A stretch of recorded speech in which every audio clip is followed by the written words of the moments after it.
Hello friends, welcome on DV Pathshala, and our today's session we are going to discuss about a very small and most expecting topic of exams, which is the IUPAC naming of coordination compounds.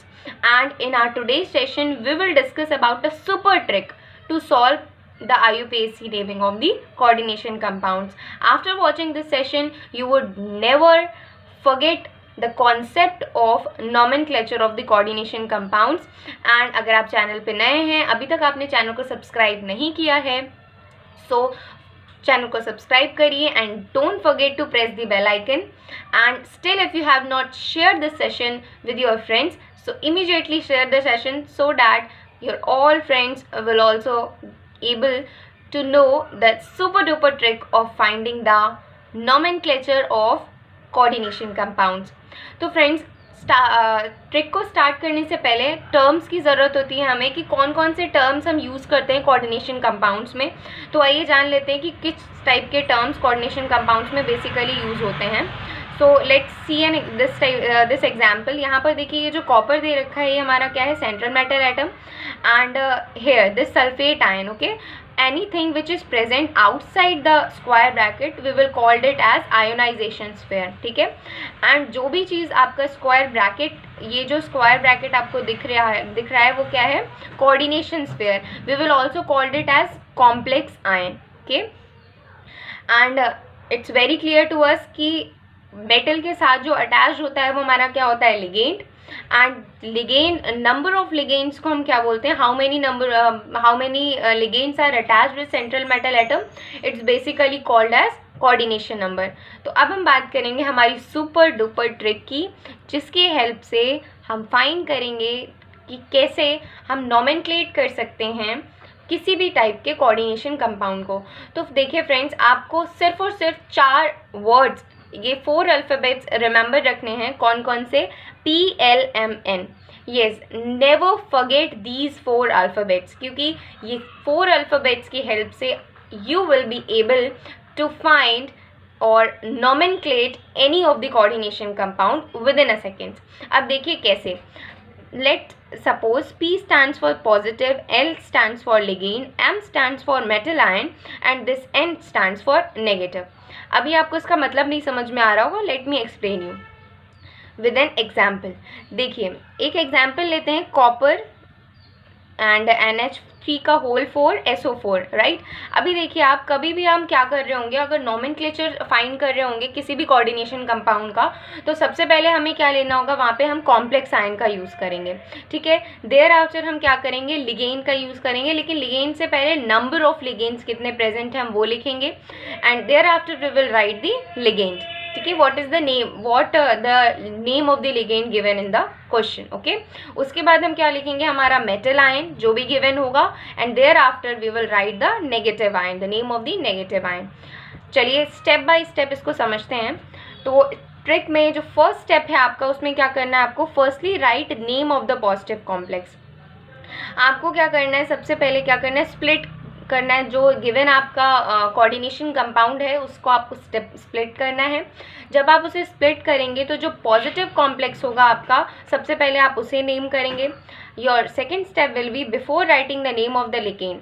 अब आपको क्या करना है कि ligand का नाम लिखने से पहले आप क्या करोगे कि नंबर ऑफ द लिगेंड लिखोगे, कि how many ligands are present in particular coordination compound. That means mono, di, tri, tetra, etc. Okay, the third step which you have to remember while doing the coordination nomenclature of the coordination number is that you have to write the name of the metal ion. ठीक है friends, आपको क्या करना है कि name लिखना है किसका, मेटल आयन का, and just adjacent to it, और उसके जस्ट एडजेसेंट में आप क्या लिखोगे, आपने सबसे पहले लिगेंड लिख लिया, लिगेंड की नंबरिंग पहले लिखी, लिगेंड की नंबरिंग के बाद what we have written over here, the name of the ligand, and thereafter you have to write in step third, write the name of the metal ion. ठीक है, जो भी मेटल आपको गिवन होगा वहाँ पर आपको उसका नाम लिखना है, and just adjacent to it. आपने मेटल का नेम लिख लिया. मेटल का नेम लिखने के बाद आप उसके जस्ट बगल में क्या करोगे कि उसकी ऑक्सीडेशन स्टेट, आपका जो भी मेटल आप गिवन है उसकी ऑक्सीडेशन स्टेट फाइंड करके रोमन नंबर में आपको उसे लिखना होगा. All right. and the fourth step which you have to follow is that write the name of the negative ion. At last आपको क्या करना है, फोर्थ स्टेप में आपको नेगेटिव आयन जो भी गिवन है, PLMN हमने डिस्कस किया था, तो N स्टैंड्स फॉर नेगेटिव, तो एट लास्ट आपको क्या करना होगा, जो भी नेगेटिव आयन गिवन होगा उसका नेम लिखना होगा. Okay, note one thing is which is that कि whenever the complex is positively charge, आपको एक चीज़ रिमेंबर रखनी है कि कभी भी अगर आपका जो कॉम्प्लेक्स है, जो क्वेश्चन में आपको कॉम्प्लेक्स गिवन है, अगर वो पॉजिटिवली चार्ज है, then no need to make any change in the name of the metal ion. तब आप मेटल आयन में कोई भी चेंज नहीं करोगे. मतलब कि आप जब मेटल आयन को नॉमेनक्लेट कर रहे होगे तो वहाँ पर no need to change its name. Why, जबकि अगर आपको क्वेश्चन में या जो कॉम्प्लेक्स आपको गिवन है उसमें नेगेटिवली चार्ज आयन प्रेजेंट है, ठीक है, जो आपका कॉम्प्लेक्स है स्प्लिट करने के बाद अगर वो नेगेटिवली चार्ज आ रहा है, then we have to add, तब हम वहाँ पर दो चीज़ें ऐड करेंगे, एक तो एट और दूसरा आइड. ठीक है, कहाँ पर, in a suffix, as a suffix हम उसमें ऐड करेंगे, इसमें मेटल आयन में.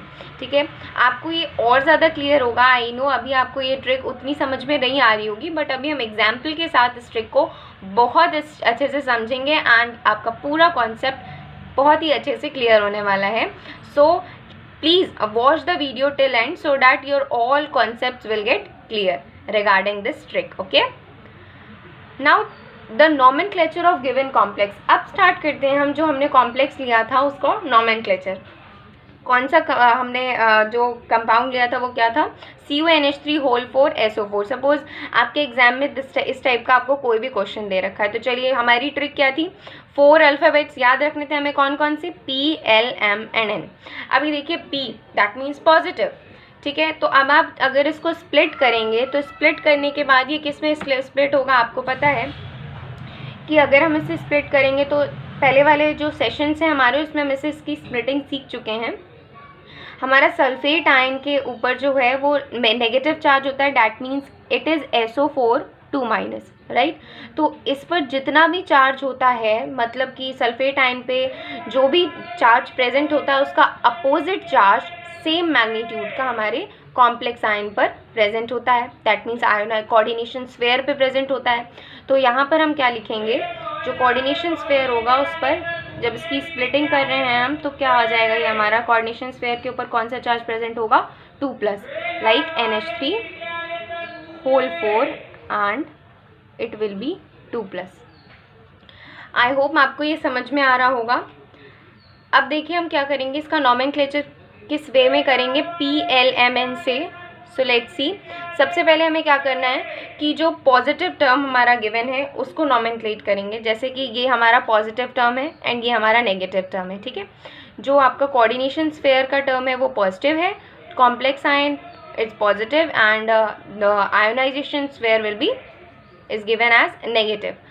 अभी हम पॉजिटिव को देखें तो यहाँ पर देखिए P that means positive.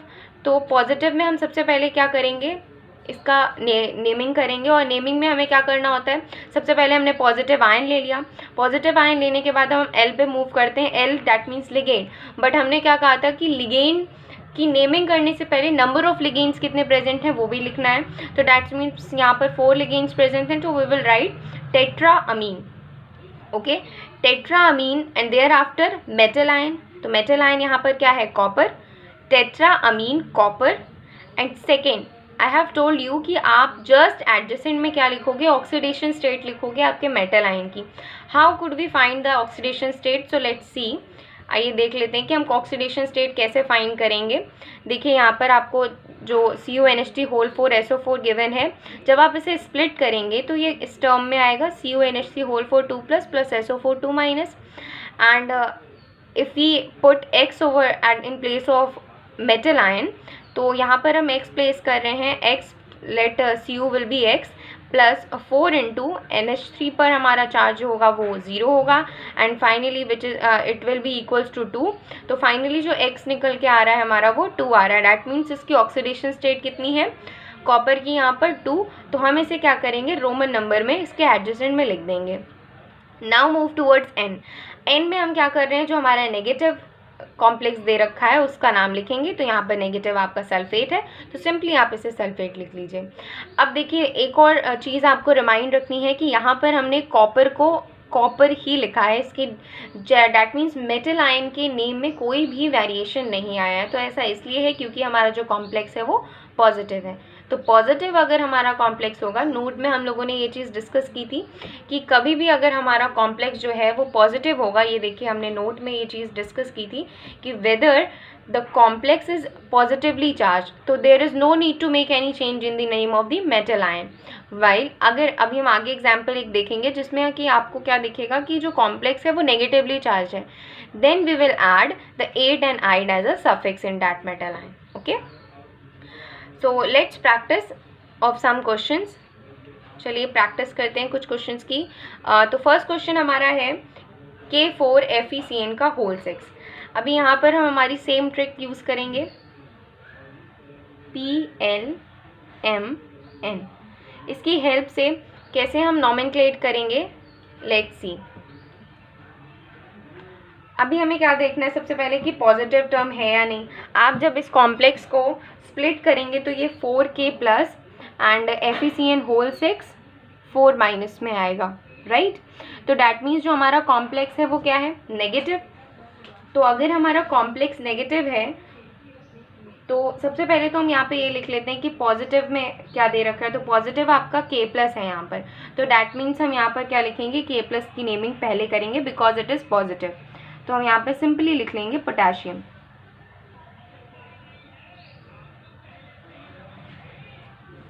Potassium hexacyano, ठीक है। क्यों, क्योंकि लिगेंड P के बाद हम क्या यूज़ करेंगे, लिगेंड। पॉजिटिव हमने ले लिया, उसके बाद अब लिगेंड, बट लिगेंड लिखने से पहले नंबर ऑफ लिगेंड लिखना होता है हमें, तो यहाँ पे 6 लिगेंड्स हैं। That means hexacyano. Okay, hexacyano. And उसके बाद हम अगर M की तरफ मूव करेंगे तो M के प्लेस में हमें क्या लिखना होता है, मेटल। तो पोटेशियम हेक्सासाइनो, और मेटल कौन सा प्रेजेंट है यहाँ पे, फेरस। बट चूंकि ये जो आपका कॉम्प्लेक्स है वो नेगेटिव है, तो यहाँ पर हम फेरस ना लिख के इसे फेरेट लिखेंगे। क्या लिखेंगे, फेरेट। Okay, ferrate. एंड इसके एडजेसेंट में हमें क्या लिखना होगा, इसकी कोऑर्डिनेशन, इसकी ऑक्सीडेशन स्टेट। ओके, तो फेरेट की ऑक्सीडेशन स्टेट आप यहाँ पे इजीली फाइंड कर सकते हैं कि क्या गिवन है।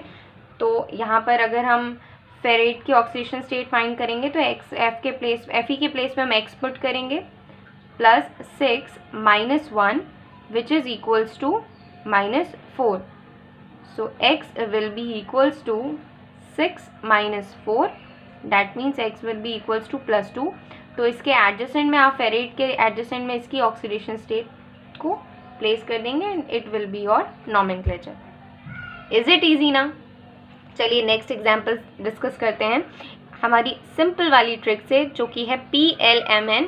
और इसमें भी हम सिंपली क्या प्लेस करेंगे, PLMN। यहाँ पर भी हम सबसे पहले चेक कर लेते हैं कि पॉजिटिव टर्म हमारा कौन सा है। तो पॉजिटिव टर्म इसमें भी आप देखेंगे तो यहाँ पे आपका पोटेशियम है। So firstly we will write the positive term, that means potassium, and thereafter we have to write the name of the ligand, but before it number of ligands. So hexachloro, but hexachlorido we will write it as hexachlorido. Why?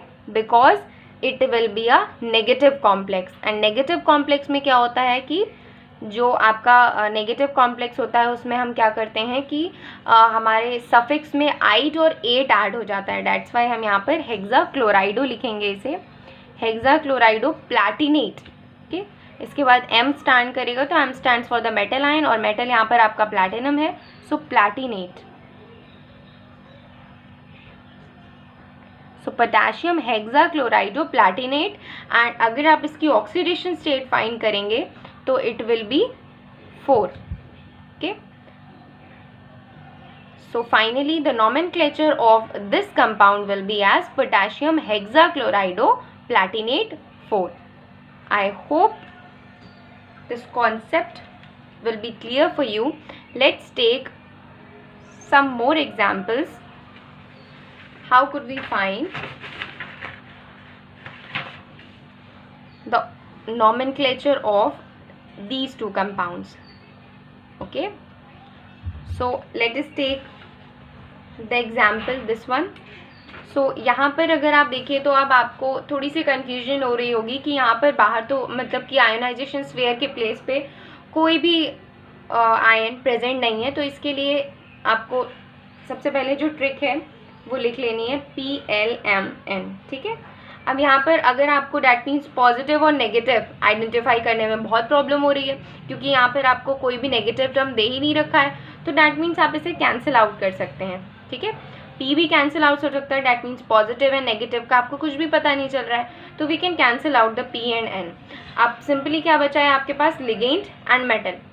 तो it's very easy to name the ligand and metal. सबसे पहले हमें क्या करना है, ligand की naming करनी है। तो लिगेंड आपका देखिए यहाँ पर NH3 भी लिगेंड है एंड क्लोराइड Cl भी लिगेंड है। तो अल्फ़ाबेटिकल ऑर्डर में हम इसे जो भी प्रायर होता है अल्फ़ाबेट में उसे हम पहले लिखेंगे, और जो भी बाद में आता है आपका अल्फ़ाबेट में उसे बाद में लिखेंगे। तो चलिए देखते हैं इसका नोमेनक्लेचर कैसे करेंगे। डायअमीन, okay, डायअमीन।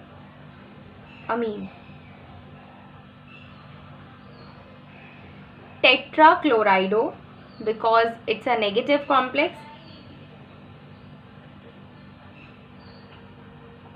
Tetrachlorido. All right, diamine tetrachlorido, platinum. And if you find the oxidation state of platinum in this compound, then it will be 4. So the coordination nomenclature of this coordination compound will be diamine tetrachlorido platinum 4. And one more example we can take over here, which is NiCl4 2-। यहाँ पर भी आप देख सकते हो कि आपके पास कोई भी नेगेटिव आयन गिवन नहीं, कोई भी पॉजिटिव आयन गिवन नहीं है। ये तो आपको यहाँ से पता चल रहा है कि ये एक नेगेटिव आयन है, बट इसके साथ एक पॉजिटिव आयन प्रेजेंट होना चाहिए था, but it is not given over here. तो यहाँ पर हम क्या करेंगे, इसको नेमिंग करेंगे इसकी। तो किस तरह से करेंगे, एक चीज़ तो हमें पता चल गई कि यहाँ पर PLMN में पॉजिटिव टर्म हमारा प्रेजेंट नहीं है, right.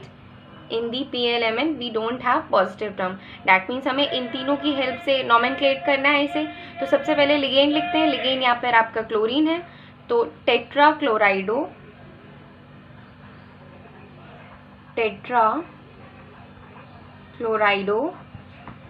and nickelate, okay, not nickel, it will be nickelate because it is a negative complex, okay, nickelate. And if we find the oxidation state of nickel over here, then it will be 2.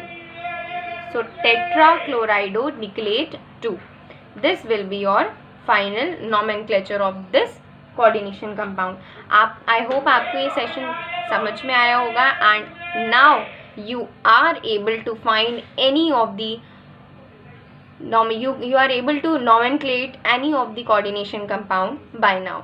So friends, in our previous session I have given you some questions for finding the oxidation state.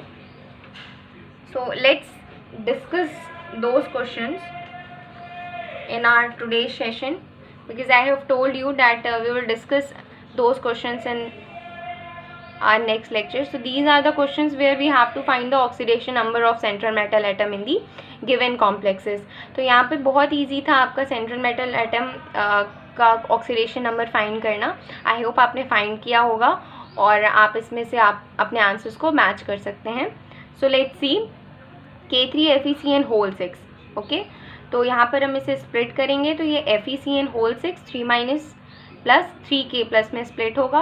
और अगर इसका oxidation state आप oxidation number find करोगे तो क्या होगा कि यहाँ पर फेरस के प्लेस में हम X पुट करेंगे प्लस 6-1, क्योंकि इसका जो चार्ज होता है आपके CN के ऊपर वो -1 होता है. That means 6 × -1 which is equals to -3. And after solving this we will get X equals to +3. So oxidation state of ferrous in this coordination compound will be +3. All right. And if we take the another example of finding the oxidation number, then it will be, firstly we split the given compound, which is CONH3 whole 5 Cl whole 2 plus 2 Cl minus, and if we find the oxidation number of this one, so it will be x plus 580 plus minus 1, and it will be equals to 2. X minus 1 will be equals to 2, and finally you will get x equals to plus 3. That means the oxidation number of cobalt in this particular coordination compound is that +3. Okay, I hope आपको session समझ में आया होगा. Thank you for watching the video.